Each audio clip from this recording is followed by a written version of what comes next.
गैर कानूनी तौर पर मुकीम गैर मुल्कियों को 1 नवंबर तक पाकिस्तान छोड़ने की डेडलाइन। कानून नाफिज करने वाले इदारे गैर मुल्कियों की गिरफ्तारी और जबरी मुल्क बदरी यकीनी बनाएंगे। 10 अक्टूबर से पाक अफगान बॉर्डर से नकलो हरकत कंप्यूटराइज्ड शनाख्ती कार्ड पर होगी।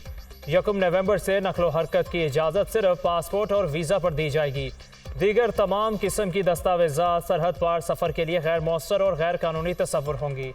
डेडलाइन के बाद गैर कानूनी तौर पर मुकीम गैर मुल्कियों के कारोबार और जायदादें जब्त कर ली जाएंगी। गैर कानूनी कारोबार करने वालों और उनके सहूलतकारों के खिलाफ सख्त कार्रवाई होगी। मुल्क में प्रोपेगेंडा और गलत मालूमात फैलाने वालों के साथ साइबर कवानीन के तहत सख्ती से निपटा जाएगा। नेशनल एक्शन प्लान की अपेक्स कमेटी के इजलास में मुल्की सलामती के तहफ़्फ़ुज़ और मुआशी इस्तेहकाम के लिए अहम फैसले।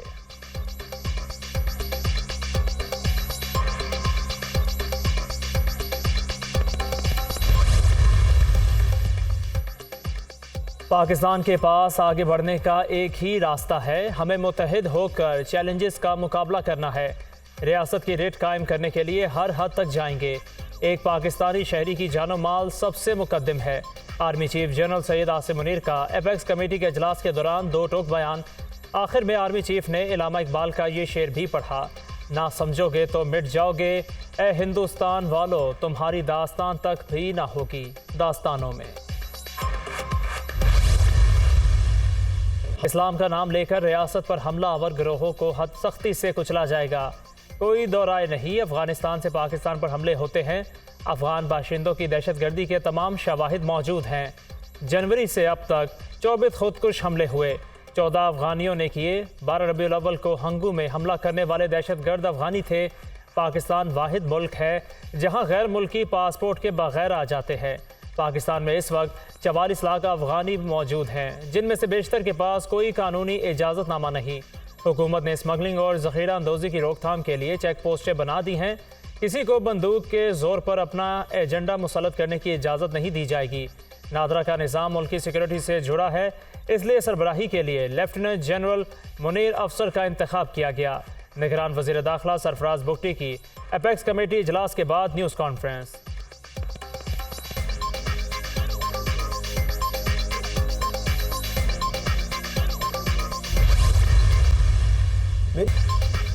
सिक्योरिटी फोर्सेस का खुफिया एतला पर टांक में ऑपरेशन, शदीद फायरिंग का तबादला, 10 दहशतगर्द हलाक। कार्रवाई बेजू के इलाके में की गई।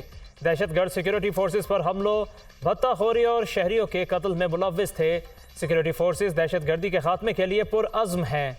ISPR।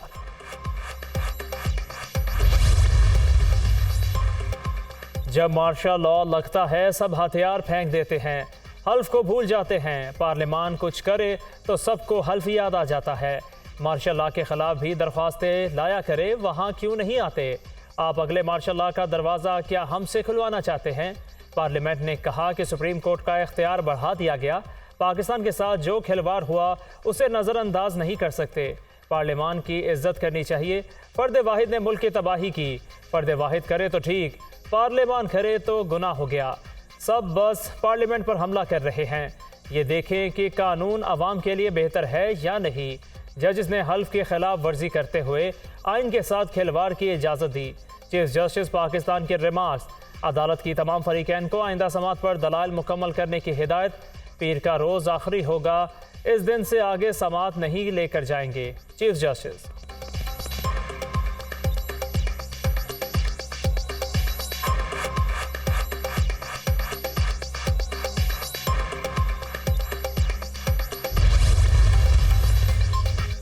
कुछ जजेस समझते हैं पार्लियामेंट और सुप्रीम कोर्ट आमने सामने हैं, कुछ ऐसा नहीं समझते। चीफ जस्टिस के इख्तियारात को दीगर जजेस के साथ बांटा जा रहा है। इस कानून का असर बिलखसूस चीफ जस्टिस और उनके 2 सीनियर जजेस पर होता है। बेहतर है तमाम साथी इस केस को सुने। सुनवाई का मतलब ये नहीं सब बहस करते चले जाएं। एक केस को ही लेकर नहीं बैठ सकते। सुप्रीम कोर्ट में पहले ही बहुत से मुकदमात ज़ेर इल्तवा हैं। 21वीं तरमीम केस में अदालत कह चुकी कि आईनी तरमीम का जायज़ा भी लिया जा सकता है। चीफ जस्टिस काजी फायज़ के रिमार्क्स। अगर कल पार्लियामेंट कानून बनाती है, बेवा औरतों के केसेस को तरजीह दें। क्या इस कानून साजी से अदलिया की आज़ादी मुतासिर होगी? Chief justice Pakistan.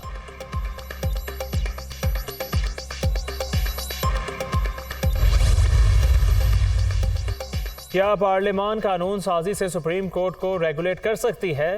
एक्ट का सेक्शन 7 आपने पढ़ा नहीं? जस्टिस मुनीब अख्तर का वकील से इस्तफसार। पहले आप ये बताएं, आइन के मुताबिक क्या पार्लियामेंट इस कानून साजी का इख्तियार रखती थी? अब कानून आइन के मुताबिक है या नहीं, ये दूसरा मरहला होगा।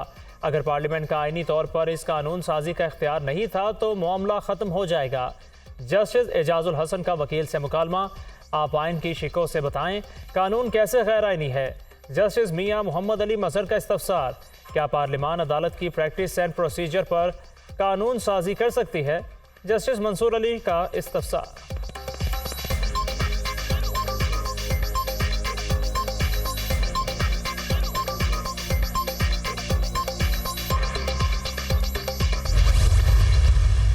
मैंने पहले कहा मैं इस्तकबालों को ज़्यादा कायल नहीं हूँ।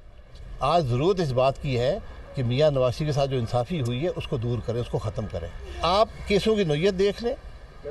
मुझे बताएं कि जिस मुल्क के अंदर एक चलती हुकूमत को इस बात पर तोड़ दिया जाए और वज़ारत को ताहियात नाअहल कर दिया जाए कि बेटे से 20,000 दरम की रकम नहीं ली, जहाँ लोगों निकालते हैं करप्शन पर, फिर मुल्क कैसे चलेगा? पार्टी का मैंने जिक्र किया है, बार बार टीवी पर सवाल होता है, तो मैंने कहा एक नई पार्टी की आज ज़रूरत है और गुंजाइश पैदा हो गई है। क्या मैं उसका हिस्सा हूँगा? ये मेरा फैसला है। साबिक वज़ीर आज़म शाहिद खाकान अब्बासी की लंदन में नवाज शरीफ से मुलाकात। नून लीग की कारकर्दगी से मुतासिर नहीं हूँ, नई पार्टी की ज़रूरत भी है और गुंजाइश भी।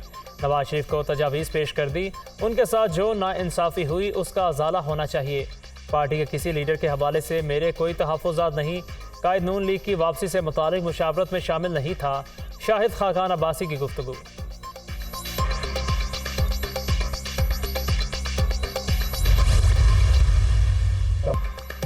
जनवरी में इलेक्शन की तारीख आ चुकी, हल्का बंदियों का अमल रवा माह मुकम्मल हो जाएगा। नवाज शरीफ के तमाम कारकुन 21 अक्टूबर को लाहौर पहुंचेंगे। मीनार पाकिस्तान जलसे के बाद तमाम शकूक व शबहात ख़त्म हो जाएंगे। ख्वाजा आसिफ सियालकोट में तकरीब से खिताब कर रहे थे।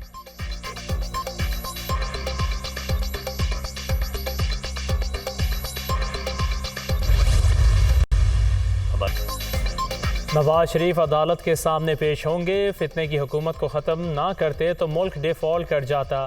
जब भी मुश्किल वक्त आया नवाज शरीफ ने मुल्क को बहरान से निकाला। 21 अक्टूबर को नवाज शरीफ के इस्तकबाल के लिए तैयार हैं। कायद नून लीग मौजूदा सियासी और मौशी बहरान का हल पेश करेंगे। जिन्होंने हमारे खिलाफ कार्रवाई की सबको पकड़ेंगे, किसी को नहीं छोड़ेंगे। राना सनाउल्लाह की प्रेस कॉन्फ्रेंस।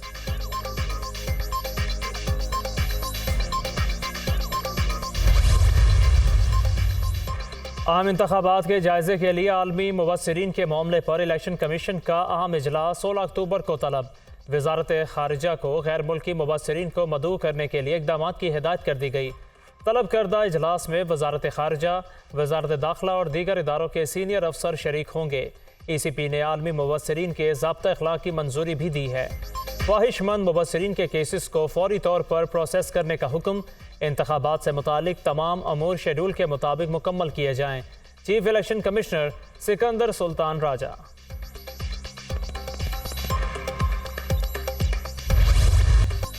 गिलगित बल्तिस्तान के ज़िला नगर में क्रिकेट टूर्नामेंट शुरू। मकामी टीमें शरीक। राकापोशी पहाड़ के दामन में सतह समंदर से 8400 फुट की बुलंदी पर खूबसूरत स्टेडियम में छक्कों चौकों की बहार। इवेंट का मकसद सयाहत को फ़रोग़ देना है।